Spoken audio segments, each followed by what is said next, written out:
De l'Apocalypse chapitre 5 jusqu'au chapitre 19, nous voyons le jugement ultime du mal et du péché dans le monde. Nous voyons la justice ultime de Dieu alors qu'elle vient réparer les torts. Ces jugements sont en groupe de 7.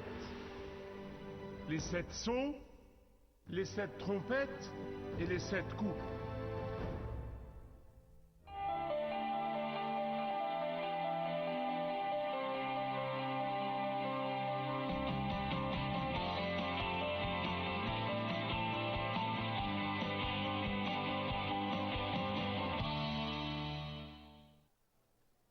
Si vous visitez la salle de lecture dans la rotonde où se trouve la bibliothèque du Congrès et vous regardez les piliers qui soutiennent la coupole de cette rotonde, vous verrez une série de plaques au-dessus de ces piliers. Et il y a des citations de différentes personnes sur chacune de celles-ci et ce lettrage est en or. L'une de ces plaques dit « Un seul Dieu, une seule loi, un seul élément et un événement divin lointain grâce auquel toute la création est en mouvement. » Voici une photo de celle-ci. Ces mots viennent du poème d'Alfred Lord Tennyson, In Memoriam. Probablement des milliers et des milliers et des milliers de personnes visitent la bibliothèque du Congrès chaque semaine. Très peu de gens réfléchissent même vraiment à l'une d'elles, en particulier celle-ci. Qu'est-ce que Tennyson veut dire par un événement divin lointain grâce auquel toute la création est en mouvement? Il veut nous rappeler tout d'abord de la brièveté de notre vie, nous tous. Mais il veut aussi rappeler le monde que le monde entier, se dirige vers un événement mondial ordonné par Dieu qui entraînera la conclusion de l'histoire et la fin des temps comme nous les connaissons. Dans les chapitres 5 et 6 et 7, dans le livre de l'Apocalypse, nous allons voir cet événement divin comme une réalité. Il est dans l'avenir, mais il peint une image pour nous comme si c'est ce qui se passe en ce moment. De l'Apocalypse chapitre 5 jusqu'au chapitre 19, nous voyons comme si nous avions une place devant, à partir de laquelle nous regardons le point culminant de l'histoire. Nous observons le jugement ultime du mal et du péché dans le monde. Nous voyons la justice ultime de Dieu qui vient pour redresser les torts. Ces jugements sont en groupe de 7. Les 7 sceaux, les 7 trompettes et les 7 coupes. Et comme je passerai 2 messages à parler de ces 7, compte tenu de mes préférences, je préférerais me concentrer sur le ciel et sauter ceci, mais je ne peux pas faire cela. Ceci est maintenant l'un des temps les plus excitants pour être vivant, du moins pour moi personnellement. Et la semaine dernière, nous avons vu comment Jean nous a emmenés au cœur même du ciel éternel, le nouveau ciel et la nouvelle terre, avec sa nouvelle capitale, la nouvelle Jérusalem. Et aujourd'hui, nous regardons ces événements à partir du chapitre 5. Jean voit le Seigneur sur le trône. Il tenait un livre dans sa main. Le livre était scellé de 7 sceaux. Et ce livre contenait un secret, il contenait des informations vitales, il contenait une information très importante. Ne manquez pas ça parce que c'est vraiment la clé du livre de l'Apocalypse, c'est la clé. Jean entend un ange proclamer haut et fort, « Qui est digne de briser ces sceaux et d'ouvrir le livre ?» Et Jean se met à pleurer et pleurer. Et pleurer. Pourquoi? Pourquoi Jean pleure? Parce qu'il sait ce qui est écrit dans ce livre. Ce qui est écrit dans ce livre n'est autre que l'avenir de l'humanité, l'avenir de la planète Terre. Qu'y a-t-il dans ce livre? Ce sont les titres de propriété de la planète Terre. Et comme je vous le dis tout le temps, vous devrez interpréter l'Écriture par l'Écriture. Où cela est-il apparu? Dans la Bible. dans la Bible de Jean ou dans l'Ancien Testament parlant de ça. Mais pourquoi Jean a-t-il réagi d'une telle façon quand il a pleuré avec passion? Parce que Jean a compris que ceci est apparu avant, et il se trouve dans le livre de Jérémie chapitre 32. Maintenant, imaginez avec moi, visualisez avec moi, Juda est dans le chaos absolu. Il a été vaincu par les Babyloniens, ils ont décimé Jérusalem, et les catastrophes des personnes mouraient à cause de la famine et mouraient par l'épée. Bientôt Israël suivrait. Eux aussi seront emmenés comme captifs à Babylone. Et au milieu de ce chaos, le Seigneur dit quelque chose à Jérémie qui paraît n'avoir absolument aucun sens. Il dit à Jérémie, va acheter une parcelle de terrain. Jérémie achète sa parcelle de terrain de son cousin Hanamil et il place le titre de propriété de la terre dans un pot d'argile. C'était la chose la plus sûre à l'époque. Parce que si vous le mettez dans un pot d'argile et vous l'enterrez, c'est aussi sûr qu'un coffre-fort.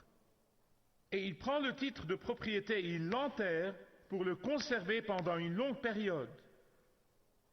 Qu'est-ce que cet acte représente? Ce n'est pas juste un morceau de terrain, ce n'est pas juste ça, non, non, non. Ça représente quelque chose de beaucoup plus grand que juste un achat et un titre de propriété. Ça représente la promesse de Dieu, l'Éternel, que lui, il ramènera son peuple de l'exil babylonien après 70 ans. Cela représente la promesse de Dieu. Voilà pourquoi c'était important pour Jérémie. Et Jean a compris que ce livre, que personne ne fut trouvé digne d'ouvrir, est le titre de propriété de la planète Terre. Et ceci est la promesse de Dieu, que ce titre de propriété qui a été remis par l'Éternel lui-même à Adam, et qui, par la désobéissance de ce dernier, par sa rébellion contre Dieu, par son refus d'obéir à la voix de Dieu, Adam a littéralement donné cet acte. Le titre de propriété de la terre, il l'a donné à Satan. Et Satan, malgré le fait qu'il est vaincu sur la croix et qu'il a perdu son pouvoir sur les croyants, mais il est toujours dans les coins de la terre. 2 Corinthiens 4:4 l'appelle le Dieu de ce monde, le Dieu du système de ce monde. Et il restera le Dieu de cet âge jusqu'à l'apparition glorieuse de notre Seigneur Jésus-Christ. Maintenant, pourquoi Jean pleure-t-il? Pourquoi pleure-t-il? Parce que personne n'a été trouvé digne d'ouvrir le livre. Tant que ce titre de propriété reste fermé, Satan erre toujours sur terre et cause des ravages. Dans l'Apocalypse 5:5, l'un des 24 anciens a appelé Jean et il lui a dit « Ne pleure pas, Jean ! Voici le lion de la tribu de Juda, le rejeton de la racine de David. Il a remporté la victoire. Il est digne d'ouvrir le livre. Et c'est 7 sceaux. » Et quand Jean a regardé, il n'a pas vu de lion, il a vu un agneau. Et il paraissait avoir été sacrifié. Un agneau avec 7 cornes et 7 yeux et 7 esprits. Rappelez-vous, 7 est le nombre de la perfection. Les 7 cornes représentent ou parlent de sa puissance parfaite. Les 7 yeux parlent de sa connaissance parfaite et de sa sagesse parfaite, de sa compréhension parfaite. Et les 7 esprits parlent du ministère septuple du Saint-Esprit que nous avons examiné dans le dernier message. Qui est l'agneau? Que Dieu vous bénisse. Il est le seul à avoir vaincu la mort. Jésus est le seul digne d'ouvrir les sceaux. Jésus est le seul qui, par sa mort et sa résurrection, a racheté les actes de propriété de l'emprise de Satan. Rappelez-vous, dans le désert, Satan a dit à Jésus, « Je vais te le donner, prosterne-toi juste devant moi. » Et Jésus a dit, « Non, pas question, trompeur, vous comprenez ce que je veux dire. » Il a dit, « Je vais les obtenir, mais je vais le faire à travers la croix, dans l'obéissance à mon Père. » Eh bien, s'il est l'agneau de Dieu, Pourquoi ce membre des 24 anciens a-t-il dit le lion? Il a dit le lion de Juda, parce que l'agneau de Dieu qui a été sacrifié pour nos péchés sera aussi le lion de Juda qui exécutera le jugement sur la terre. Et si vous ne le recevez pas comme l'agneau de Dieu qui pardonne vos péchés, vous devrez lui faire face en tant que votre juge comme le lion de Juda. Lorsque l'agneau a pris le livre, les anciens et les anges se sont prosternés et l'ont adoré. Verset 8. Les anges et les anciens tiennent des coupes d'or. Que contiennent-elles? Les prières des saints. Ce ne sont pas des vases d'argile, ce sont des coupes d'or. Bien-aimés, Dieu garde vos prières dans des coupes d'or. Lorsque vous êtes découragé et vous êtes prêt à renoncer à la prière, je tiens à vous rappeler ceci. Rappelez-vous que vos prières sont gardées dans des coupes d'or. Voilà combien notre Seigneur valorise notre prière. Voilà combien notre Seigneur aime nos prières. Voilà combien le Seigneur chérit nos prières.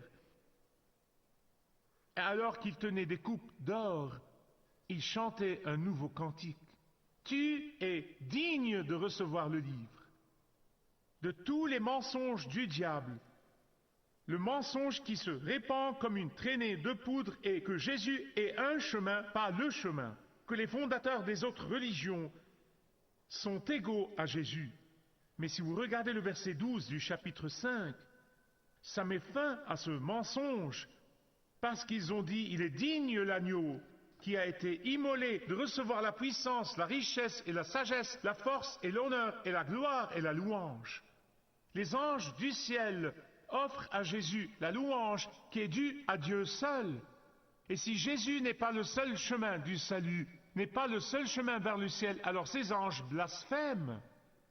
Jésus seul est la seule manifestation invisible du Père. Jésus seul est la seule expression visible du Père. Jésus seul est la pleine révélation du Père. Et quand les anges ont chanté le cantique, ils ont été rejoints par chaque créature dans les cieux et sur la terre et sous la terre, et la mer louant Jésus. Je suppose que nous arrivons maintenant à ce qui est peut-être la partie la plus sombre de l'Apocalypse. L'ouverture des sceaux du livre. Je suis absolument convaincu que nous sommes plus près de ce jour-là qu'à tout autre moment dans l'histoire. Pensez avec moi, s'il vous plaît, à l'influence satanique de plus en plus incroyable dans le monde entier. Pensez à la façon dont même les croyants acceptent des choses qui n'auraient pas été acceptées il y a seulement 30 ans. Pensez au mouvement environnemental qui a été transformé en une religion et au culte de Gaïa, la mère Terre. Pensez au mouvement athée agressif aujourd'hui qui réclame maintenant que les gouvernements du monde poursuivent les parents qui enseignent à leurs enfants la Bible parce qu'ils appellent cela la maltraitance des enfants.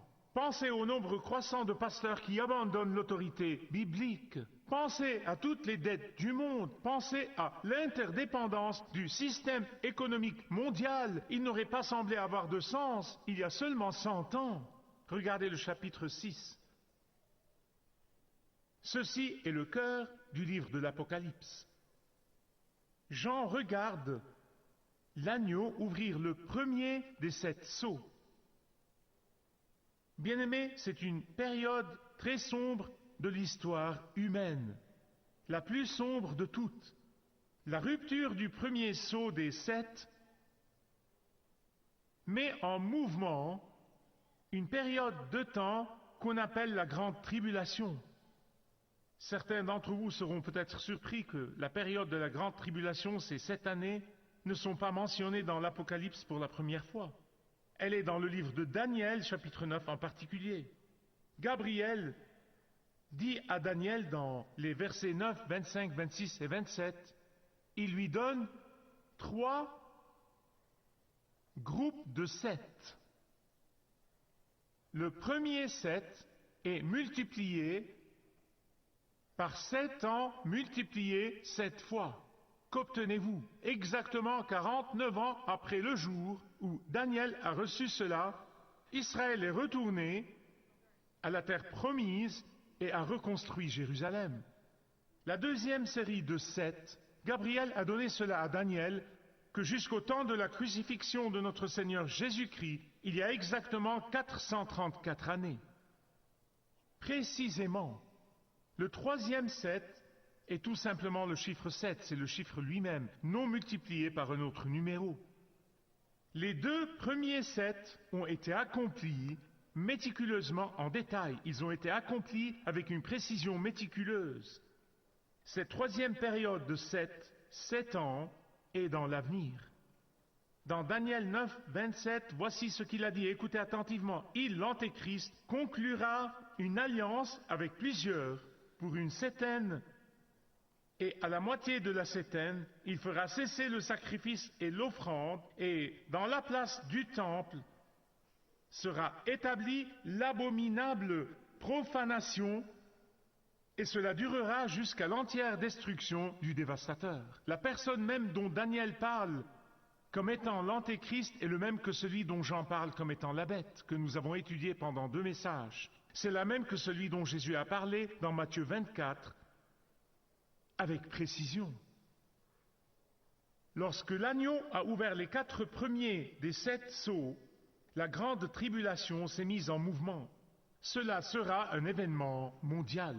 Je sais qu'il y a des gens à travers le monde qui vivent dans la tribulation en ce moment, mais cela sera un événement mondial. Personne ne pourra y échapper. Ces 4 sceaux sont représentés par 4 cavaliers. Avec le premier sceau vient le cavalier sur un cheval blanc, symbolisant la promesse de fausse paix. L'Antéchrist va apparaître comme un homme de paix, comme un champion de la paix. Qui sait, il pourrait même gagner le prix Nobel de la paix. Nous ne savons pas. Satan est un contrefacteur et il sait que seul Jésus est le prince de la véritable paix. Alors il envoie cet émissaire de sa part. C'est un maître diplomate, un leader persuasif qui prétend être partisan de la paix. Mais parce qu'il est un décepteur, cette prétention ne durera pas éternellement. En parlant de cela, Paul a dit dans 1 Thessaloniciens 5, 3, « Quand les hommes diront la paix et la sécurité, alors une ruine soudaine les surprendra. » Le faux homme de paix porte une fausse couronne et il fait de fausses promesses de paix. Naturellement, ça vient après la déception du second cavalier, le second sceau, et celui-ci est d'un rouge ardent parce qu'il va déclencher la guerre comme le monde ne l'a jamais connue avant. Le troisième sceau amène un cavalier sur un cheval noir. Cela représente la famine, l'effondrement économique, l'émeute dans les rues, le désordre partout. Le cavalier du cheval noir a une paire de balances dans sa main, symbolisant la rareté de la nourriture. Le quatrième sceau amène un cavalier sur un cheval pâle, et cette couleur est la couleur de la mort. Et c'est naturel, avec toute la famine et le chaos et la mort, que la mort suive. Mais ce n'est pas seulement une mort terrestre, pas seulement la mort physique, mais la mort éternelle aussi, parce qu'il a dit que Hadès suit, que ce jugement est éternel. Rien de tout cela ne me trouble et ne trouble mon cœur. Rien de tout cela ne me fera affronter l'avenir sans confiance. Rien de tout cela ne fera vaciller ma ferme conviction que rien ne nous séparera de l'amour du Christ. Romains 8, 35, 36 et 37. Qui nous séparera de l'amour du Christ? La tribulation ou les difficultés, la persécution ou la faim ou la nudité ou le danger ou l'épée, dans toutes ces choses nous sommes plus que vainqueurs par celui qui nous a aimés. Amen.